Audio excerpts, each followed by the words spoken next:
Everyone hits a bump in the road. What do you do with it? Be inspired as we explore the ways people experience, navigate, and manage the ups and downs and twists and turns in this road trip called life. Welcome to another episode of Bump in the Road. The basic podcast is always free. We also have a premium subscription called Bump 2 that lets you listen in on extended behind-the-scenes conversations with our guests. Check it out at www.bumpintheroad.us. Jessica West is a podcaster and coach. What led her on this path was a horrific car accident. She woke up in the hospital with multiple pelvic fractures, a broken neck, and a brain injury. She was told she would never live a normal, functional life. But Jessica did recover, and the wisdom she took from her experience changed her life. It might just change yours too. Please welcome Jessica West to Bump in the Road.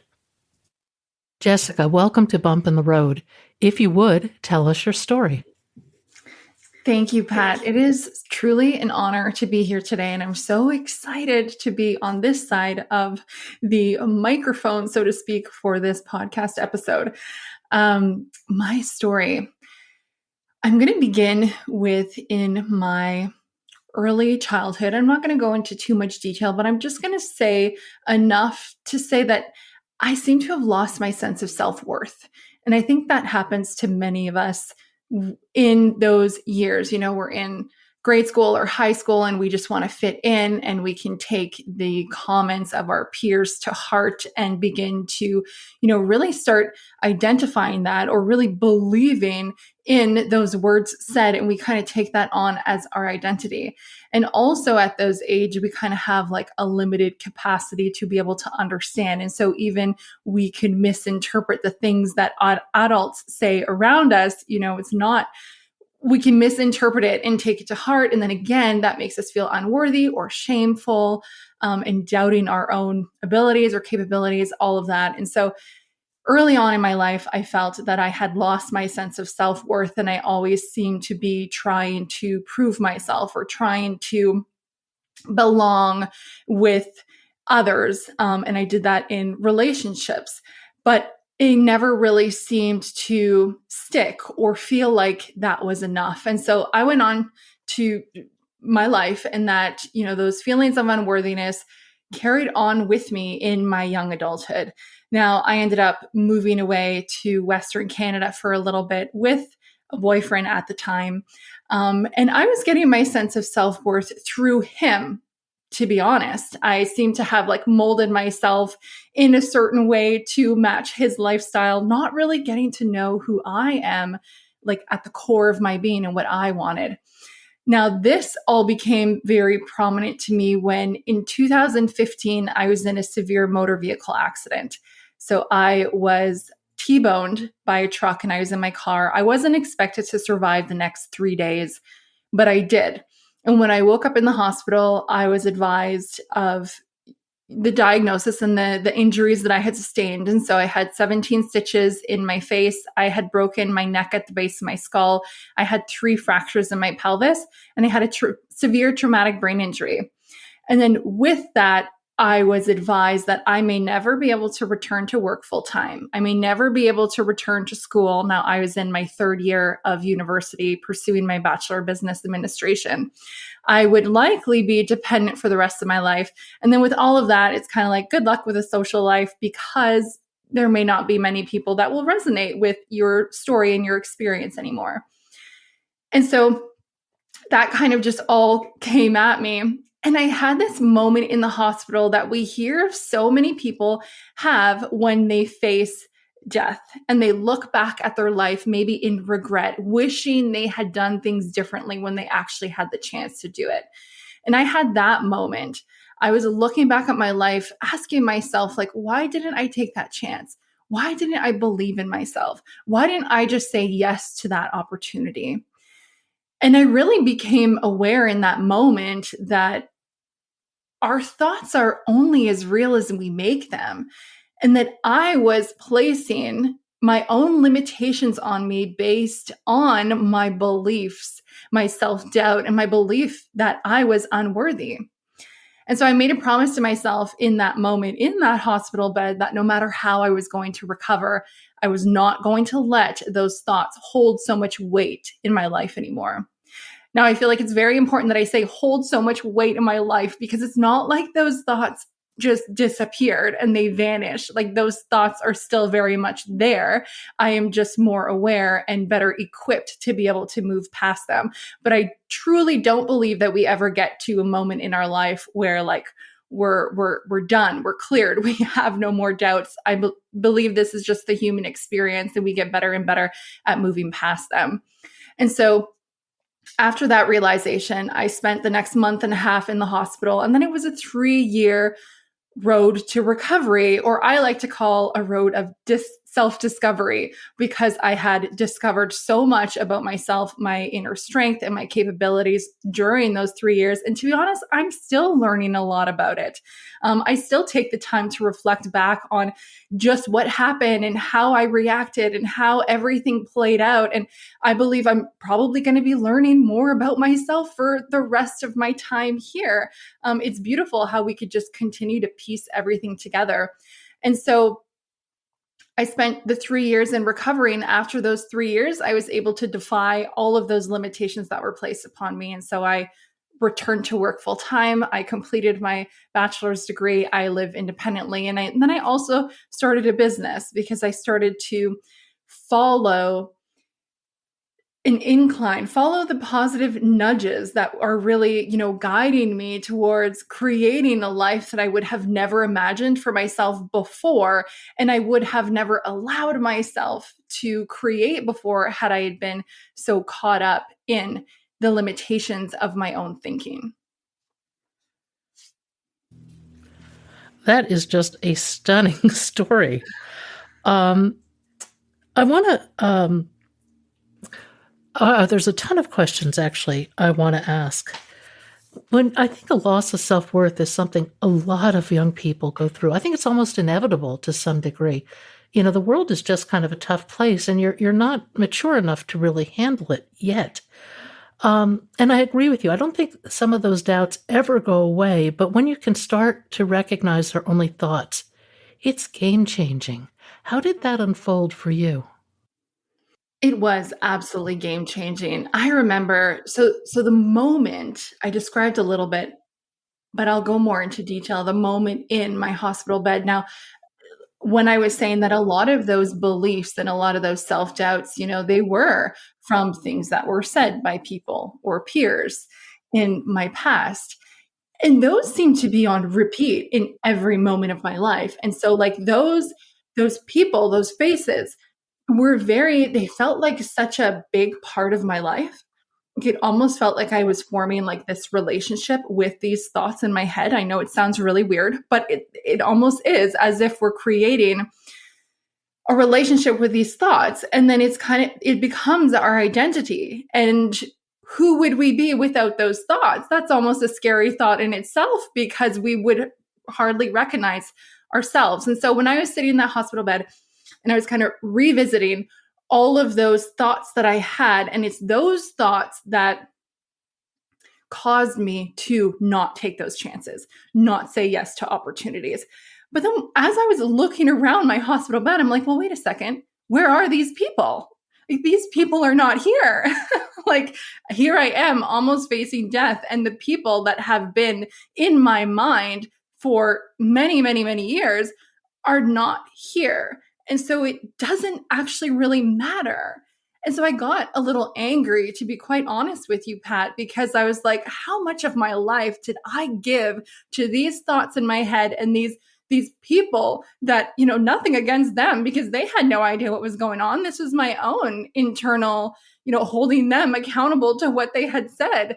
And so it was just this really eye-opening experience for me to be like, wow, it doesn't really matter. I am the one who qualifies those thoughts. I am the one who continues to give power to those thoughts. I am the ultimate worthy being in my life, qualifying my life and creating my life based on how I'm thinking. And so with all of that, that's when I really, came to the conclusion and making the promise to myself that, okay, never again am I going to allow these thoughts to hold that weight in my life anymore, because I've been here and I see that at the end of the day, when all is said and done, at the end of our life, they don't really matter and they are not real. Do you continue to watch your thoughts? I do. It's a big self-awareness practice. I really enjoy taking like that outside observer view and just looking at like, how am I thinking? How am I feeling? How am I behaving? And how is that all transpiring in my life to really create the results that I'm currently getting? What's the result of being able to observe your thoughts from a third person perspective? The result is really creating intentionally. I like to talk a lot about becoming like the conscious creator of your life, because most of us, so we are all creating our life, but a lot of the times we're not conscious of it. Now, it's the unconscious patterns and the thoughts that are kind of coming up without us really being aware of it. And we're behaving in certain ways and we don't really know why. It's just what we do. But no, there is a reason. It's a thought or a belief that we're carrying on our subconscious mind. And so when we really take the moment to step back and look at our thoughts, then we're bringing those into the conscious. And then with that conscious, we can then decide how to best move forward. I mean, ultimately, the thoughts that we think will trigger the feelings within us, and then it's those feelings that drive us into action. But if we can take a moment to really observe the thoughts that we're having, we can almost like halt the feeling and halt the reaction. And then we can change it in a way that we can behave the way that we want to start bringing the results that we want in our life. And so it really is life changing to start taking that time to just observe our thoughts and become conscious of the life that we're creating. And vice versa, I think. When something happens and an emotion gets set off, do you find that you have the perspective to put it on hold and examine it? That is a real skill to develop. And it's because we have those instant kind of reactions, right? And like almost the survival instincts kick in. And it takes a lot of self-discipline. It takes a lot of, how do I, like, dedication or power or wisdom to be able to know that and halt that and be like, oh no, wait, I'm not going to respond this way anymore. And so it is absolutely possible. If I'm going to say that I can do that every time, that would be a lie. No, because it is very difficult. And we all do have these subconscious patterns and we all have these survival instincts that come down from like generation to generation. And those trigger our feelings when these events happen. But if you can get really good at self-awareness and really good at just mastering yourself and your mind, you could really learn to like halt that emotion or recognize that emotion for what it is and be like, okay, I'm feeling, anger right now, but I'm not going to do this time. So I am switching to, I don't know, understanding or whatever it is.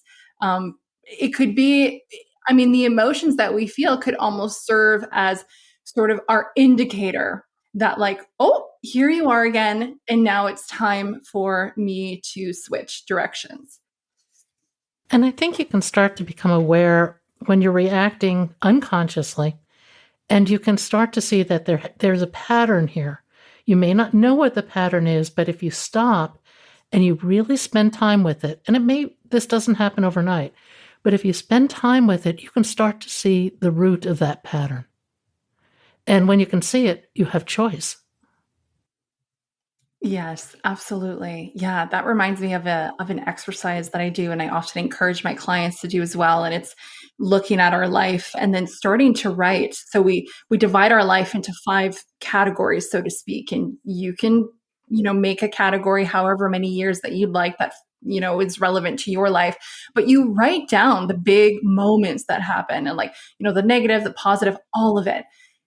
and you will start noticing patterns. And we hear that all the time when people say, oh my gosh, I keep attracting the same people, if they're in the dating world and things like that. And so there's probably already patterns that you are aware of, that many people are aware of. And they're like, oh yeah, that's it. But when we allow ourselves to sit down and really like examine that a little more and like trace it back to its origins, then we can really start making different choices. And it's not an instantaneous thing because we will continue to feel those, but then it's just having that, the indicator and then being able to switch. And then over time, it gets easier and easier and easier to be able to make that switch. Have you taken up a meditation practice by any chance? I meditate myself on a daily basis, but I haven't actually like taken up, like I haven't practiced under anybody or anything like that. Honestly, I love just being like quieting my mind. And so I have the Muse headband, if you've heard of it before, where it tracks like your brain waves. I love it because then it gives me something to look at and something to like get better and better at every day. Almost like, when they say, you should only be competing with who you were yesterday. And so then I look at myself yesterday's results. I'm like, okay, today we're going to get better and better. And so, meditation has been huge for me.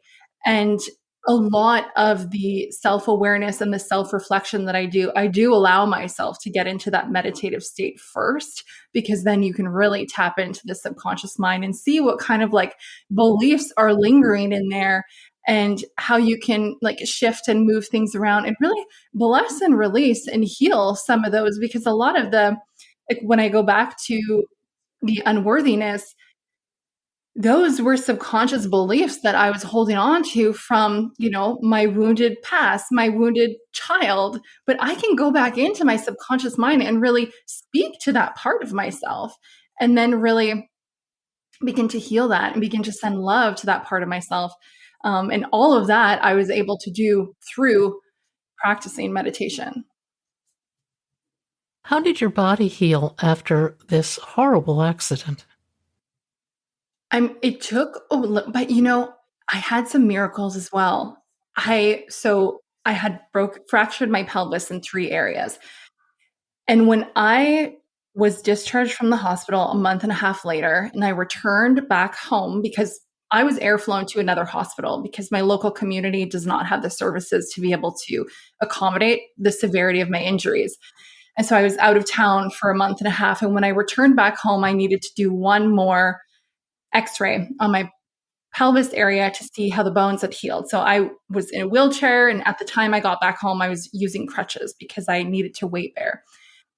And the doctor, when he was looking at this new x-ray, he actually had to pull my old file of the original x-rays because he said, I can't see the fractures anymore. They weren't even there. He's like, they're not even like hairline fractures anymore. Like, I don't even know where they are. And so just incredible. We didn't do another one on my neck though, because we wanted to limit the amount of x-rays that I would have, on my head. But yeah, so the bones had just healed almost like beautifully and miraculously.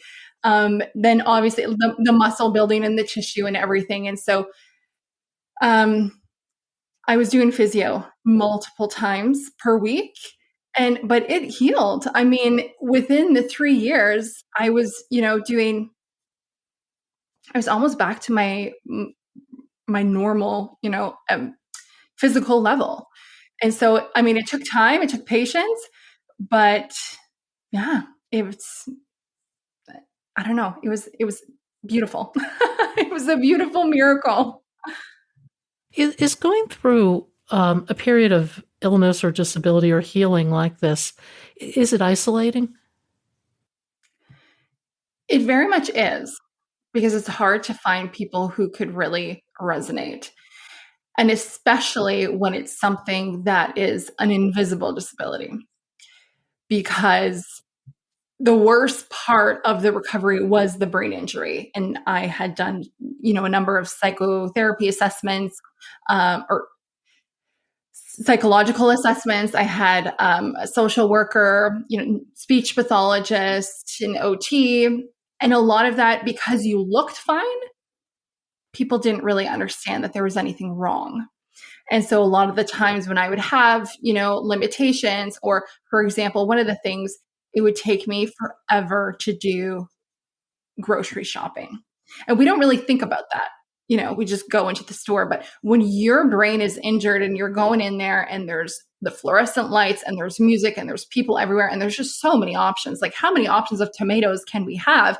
And so you're standing there in front of the aisle and you're like, oh my goodness, which one do I want? What do I do? Like, we don't think just how much energy that takes up. And so it would take me a long time to do grocery shopping. And then if I'd be with a friend, they would get impatient and be like, pick a tomato, like, let's get out of here. And so it's things like that that felt really isolating, because it's like people couldn't understand. And then there's almost a point where we have to advocate for ourselves, but even that is hurtful. Like, to constantly have to remind people of my situation, of my injury, was just like me reliving it all over again. And so it is very isolating, very lonely, and very hard, because it's just that repeating cycle. And especially when people don't see it. And so they expect so much from you. When you are aware of your limitations, it's very difficult. What did you learn going through that? I learned to be more of an accepting person and just really accept other people's experiences and situations.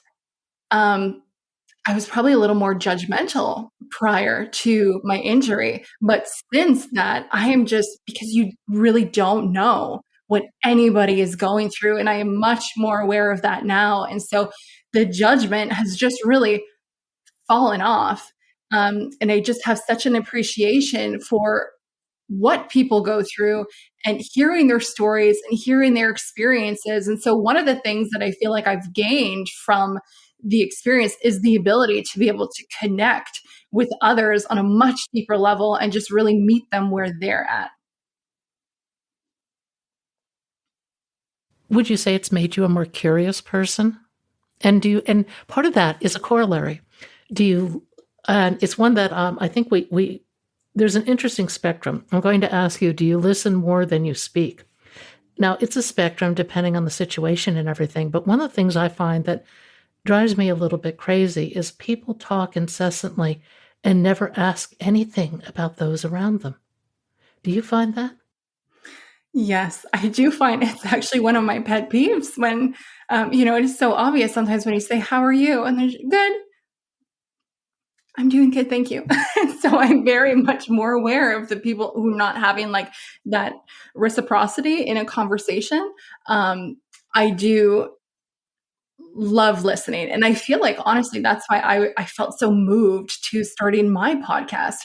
And I often hear people, like, whether it's, people on the podcast or even my clients, they thank me so often at just my ability to be able to provide that safe and open space where they can just really be free to share what is on their chest and what they're feeling. And personally, I don't think there's any greater compliment. And so I do find that I am much more curious about people, curious about what is going on in their mind, the stories that they're telling themselves. I am much more, less able to hold on to surface level conversations. I find myself tapping out quite early on in those conversations. But if people want to open up and allow themselves to get a little deeper and a little, below the surface and into the truth of who they are and what they're experiencing, I just love those kinds of conversations. And I do feel like being able to, having experienced what I had and having that sense of curiosity and ability to listen, it almost made me even better at being able to allow people to, express themselves on that deeper level and allow myself to have those deeper communication and connections with people. I think those deeper connections are so important. I always say I'm the luckiest person in the world because I get to have meaningful conversations every week. And I truly mean that. Talk to me a little bit about your podcast. How did that come to be?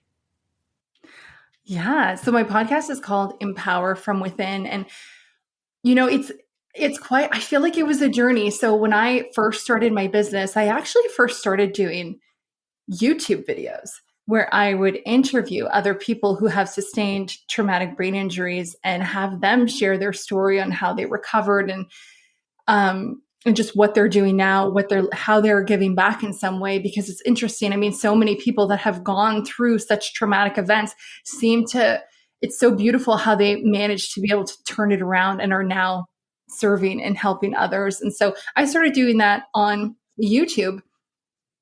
And then as I continued and I started getting into more mindset programs and started my coaching certification. And so I kind of like put the YouTube videos at the wayside for a moment. And then I started saying, you know what? Like then podcasts started becoming more prominent.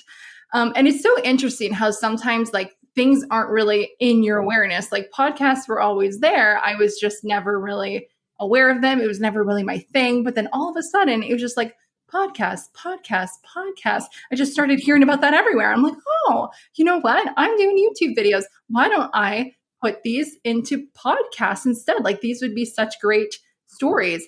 And so that's when I really started to look at, let me start a podcast. Let me start building that and let me start working that. So I rebranded it into Empower from Within. And I just have people come on the show and share their incredible stories, how they recovered and what they are now doing to be able to help others and essentially help heal the world.